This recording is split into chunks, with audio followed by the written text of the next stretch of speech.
আমের সময় কিন্তু আম গাছে আম না ধরে গুটিগুলা ঝরে পড়ছে। তো এই যে আমের গুটিগুলা ঝরে পড়ছে যার কারণে গাছ একেবারে ফাঁকা হয়ে গেছে, আম ধরছে না। তো বিভিন্ন সমস্যা তার সমাধান নিয়ে আলোচনা করব। তো দেখবেন এরকম মুকুলগুলা শুকিয়ে যায় যার কারণে গোটাগুলায় কোনো রস থাকে না।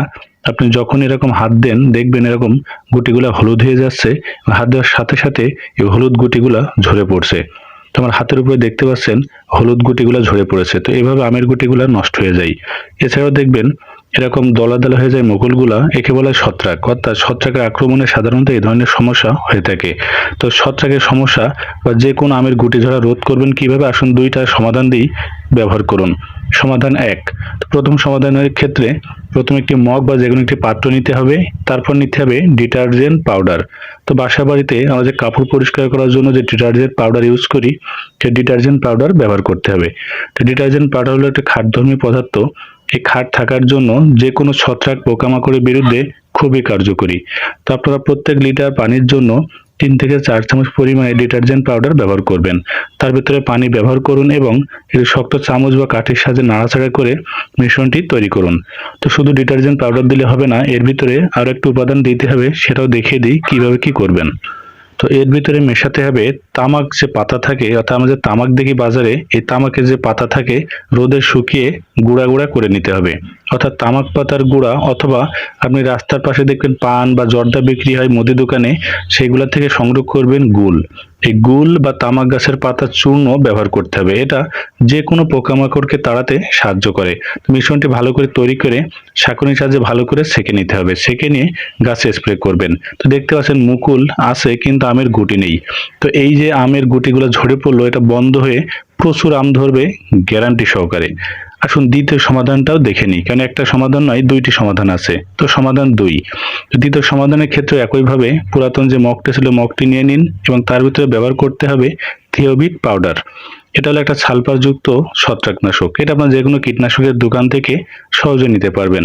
তো থিওবিট হলো সালফারযুক্ত ছত্রাকনাশক, অর্থাৎ গাছে যে কোনো ভিটামিনের ঘাটতি পূরণ করে, পাশাপাশি ছত্রাকনাশক হিসাবে কাজ করে।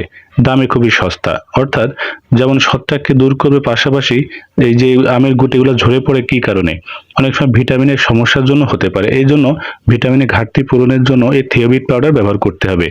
প্রতি লিটার পানির জন্য 2 গ্রাম অনুপাতে ব্যবহার করবেন। তো প্রতি লিটার পানিতে 2 গ্রাম অনুপাতে ভালো করে দিয়ে এভাবে মিশ্রণটি তৈরি করে নিন।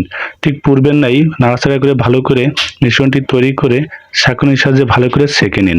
অর্থাৎ অবশ্যই সেঁকে নিয়ে তারপর গাছে স্প্রে করবেন।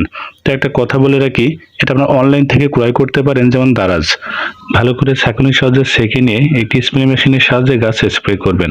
তো প্রথম 3 দিনে প্রথম দ্রবণটি ব্যবহার করবেন। 3 দিন পরে, অর্থাৎ সপ্তাহে যে 7 দিন থেকে ভাগ করে নিয়ে 2বার করে, অর্থাৎ 3 দিন প্রথম দ্রবণ, 4 দিন পরে দ্বিতীয় দ্রবণ ব্যবহার করবেন।